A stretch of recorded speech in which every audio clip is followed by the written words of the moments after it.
Babysana misi gi mayokta kौखिबा Manipur banna mahausa gi punsida sauna akaiba thokrai lakhidrabi Babysana gi apokpa masi ani amasung mabungna lambi mayai de hipsinduna protest tokrai miyamna principal landoni gi mitam mai thakrai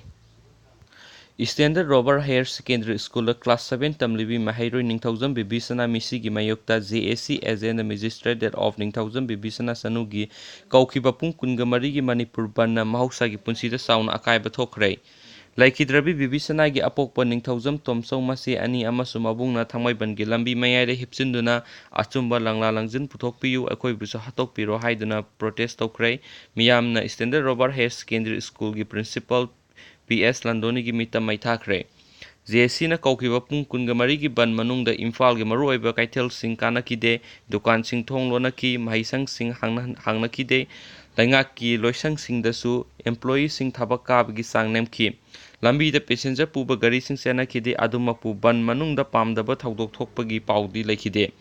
misi asibu yaning daba phungdokladuna mafam kayada ban chokatpa singna lambi da achat awok tawba sing thingki police na su pamdaba thaudok sing thoktanabagi damak tongan tongan mafam singna ningthijana ngaksenki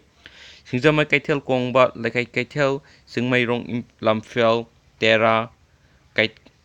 kwa kaithel amadi lilongna singma mafam singdasu thong lonaki National Highway Chamaga Anigi Singjamai Mayengbam Laikai Waikom Laikai Kakwa Naurem Laikai Thongju Boroi Makhong Amadi Thongju Pechu Lampakna Singbadasu ban Saukatpa Sing Tholaktuna Lambi Thingki Thaubal amasung Kaksing da ban Saukatpa Singna Lambi da Tholaktuna Achat Awok Sing Thingki Police na ban Saukatpani Haiba Emsugi Thongmi Manga Matam Khara Faziluraba Tungda Thadorakhre Heiri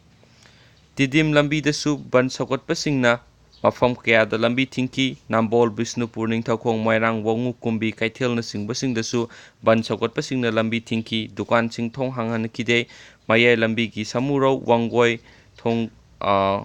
Thongkhong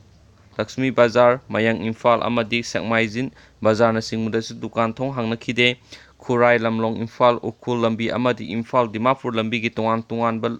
lambi singdasu ban sokotpa singna tholaktuna lambi thingki ban sokotpa singna ngasi nungtul thangmai banda pullaga Standard Robert Higher Secondary School tamna wakat khongsa chatnanaba hotnarakpada police na khuya thong mapada thattuna chathankide numidang wairamda DM College ki maning thangba gate mapada miyamna Standard Robert Higher Secondary School gi principal PS Landoni gi mitam maithaduna protest tawki ban chathari ngai manungda miyamgi oiba mifam amasu thau ground da phangthokki JAC Thangmaiban United Club ki Thaumi Sing Yauna Pangthokhiba mifam aduda saruk yakhiba miyamna Babysana misi gi langla langjin puthoknaba changsilakliba khongjang asi hena kanba mongda changsinnanabasu lepnaki amaromda emsu na hayeng Standard Robert Higher Secondary School gi parents singi oiba mifam ama pangthoklagani hairi